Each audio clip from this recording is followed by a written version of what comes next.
aparırsan. Belki benim günahlarımdan biri sensen, belki de sensiz yaşamak bəxtimə yazılıb. Sen unudulmakta olan gömlü dünensen, artık ölen eşkimizin mezarı kazılır.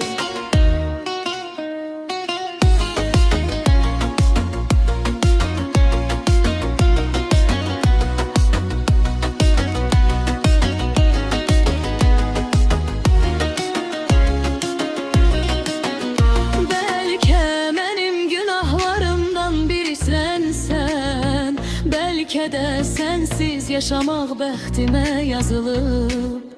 Sen unudulmakta olan gömlü dünensen, artık ölen eşkimizin mezarı kazılıb. Belki benim